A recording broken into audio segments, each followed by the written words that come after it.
الزخرف نام آیت 35 کے لفظ وزخرفا سے ماخوذ ہے، مطلب یہ کہ وہ سورہ جس میں لفظ زخرف آیا ہے۔ زمانہ نزول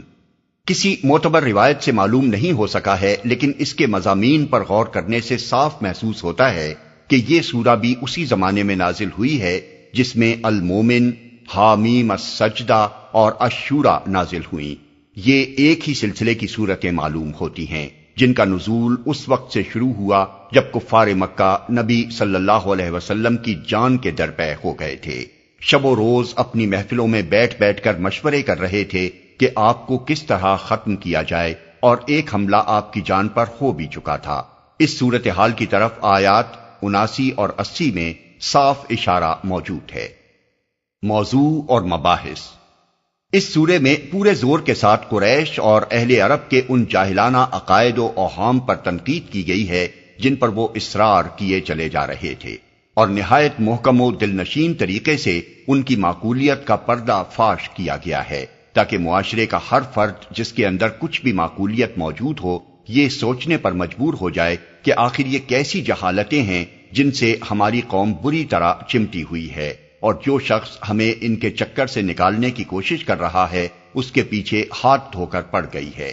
کلام کا آغاز اس طرح کیا گیا ہے کہ تم لوگ اپنی شرارتوں کے بل پر یہ چاہتے ہو کہ اس کتاب کا نزول روک دیا جائے، مگر اللہ نے کبھی اشرار کی وجہ سے انبیاء کی بعثت اور کتابوں کی تنزیل نہیں روکی ہے، بلکہ ان ظالموں کو ہلاک کر دیا ہے جو اس کی ہدایت کا راستہ روک کر کھڑے ہوئے تھے۔ یہی کچھ وہ اب بھی کرے گا۔ آگے چل کر آیات 41 سے 43 اور 79 اور 80 میں یہ مضمون پھر دہرایا گیا ہے۔ جو لوگ نبی صلی اللہ علیہ وسلم کی جان کے درپے تھے ان کو سناتے ہوئے حضور سے فرمایا گیا ہے کہ تم خواہ زندہ رہو یا نہ رہو ان ظالموں کو ہم سزا دے کر رہیں گے، اور خود ان لوگوں کو صاف صاف متنبع کر دیا گیا ہے کہ اگر تم نے ہمارے نبی کے خلاف ایک اقدام کا فیصلہ کر لیا ہے تو ہم بھی پھر ایک فیصلہ کن قدم اٹھائیں گے۔ اس کے بعد بتایا گیا ہے کہ وہ مذہب کیا ہے جسے یہ لوگ سینے سے لگائے ہوئے ہیں، اور وہ دلائل کیا ہیں جن کے بلبوتے پر یہ محمد صلی اللہ علیہ وسلم کا مقابلہ کر رہے ہیں۔ خود مانتے ہیں کہ زمین و آسمان کا اور ان کا اپنا اور ان کے معبودوں کا خالق اللہ تعالی ہی ہے۔ یہ بھی جانتے اور مانتے ہیں کہ جن نعمتوں سے یہ فائدہ اٹھا رہے ہیں وہ سب اللہ کی دی ہوئی ہیں، پھر بھی دوسروں کو اللہ کے ساتھ خدائی میں شریک کرنے پر اصرار کیے چلے جاتے ہیں۔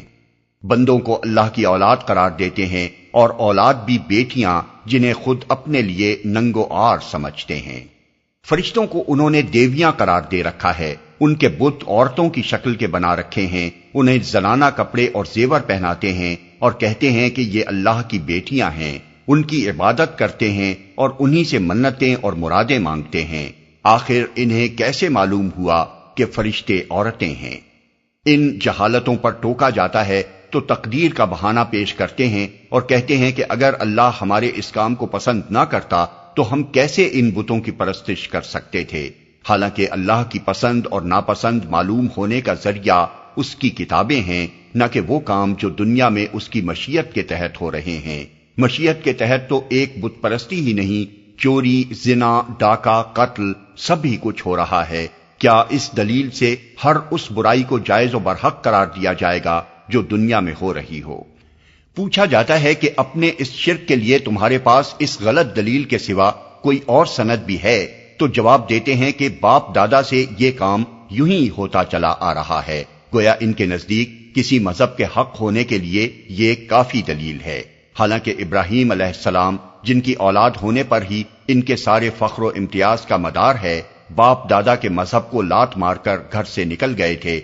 اور انہوں نے اسلاف کی ایسی اندھی تقلید کو رد کر دیا تھا جس کا ساتھ کوئی دلیل معقول نہ دیتی ہو۔ پھر اگر ان لوگوں کو اسلاف کی تقلید ہی کرنی تھی تو اس کے لیے بھی اپنے بزرگ ترین اسلاف ابراہیم و اسماعیل علیہ السلام کو چھوڑ کر انہوں نے اپنے جاہل ترین اسلاف کا انتخاب کیا۔ ان سے کہا جاتا ہے کیا کبھی کسی نبی نے اور خدا کی طرف سے آئی ہوئی کسی کتاب نے بھی یہ تعلیم دی ہے کہ اللہ کے ساتھ دوسرے بھی عبادت کے مستحق ہیں؟ تو یہ عیسائیوں کے اس فعل کو دلیل میں پیش کرتے ہیں کہ انہوں نے عیسیٰ ابن مریم کو ابن اللہ مانا اور ان کی پرستش کی، حالانکہ سوال یہ نہ تھا کہ کسی نبی کی امت نے شرک کیا ہے یا نہیں، بلکہ یہ تھا کہ خود کسی نبی نے شرک کی تعلیم دی ہے۔ عیسیٰ ابن مریم نے کب کہا تھا کہ میں خدا کا بیٹا ہوں اور تم میری عبادت کرو؟ ان کی اپنی تعلیم تو وہی تھی جو دنیا کے ہر نبی نے دی ہے کہ میرا رب بھی اللہ ہے اور تمہارا رب بھی، اسی کی تم عبادت کرو۔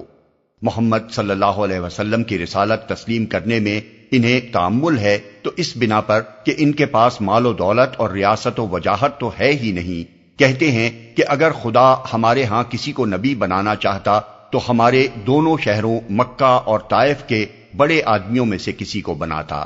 اسی بنا پر فرعون نے بھی حضرت موسیٰ کو حقیر جانا تھا اور کہا تھا کہ آسمان کا بادشاہ اگر مجھ زمین کے بادشاہ کے پاس کوئی ایلچی بھیجتا تو اسے سونے کے کنگن پہنا کر فرشتوں کی ایک فوج اس کی اردلی میں دے کر بھیجتا۔ یہ فقیر کہاں سے آ کھڑا ہوا؟ فضیلت مجھے حاصل ہے کہ مصر کی بادشاہی میری ہے اور دریائے نیل کی نہریں میری ماتحتی میں چل رہی ہیں۔ یہ شخص میرے مقابلے میں کیا حیثیت رکھتا ہے کہ نہ مال رکھتا ہے نہ اقتدار۔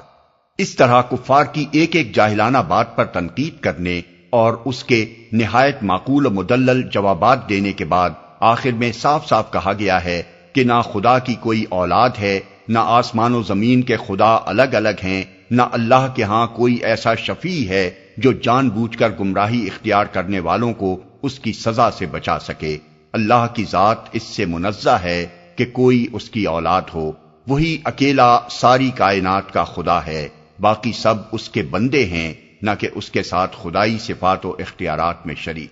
اور شفاعت اس کے ہاں صرف وہی کر سکتے ہیں جو خود حق پرست ہوں، اور انہی کے لیے کر سکتے ہیں جنہوں نے دنیا میں حق پرستی اختیار کی ہو۔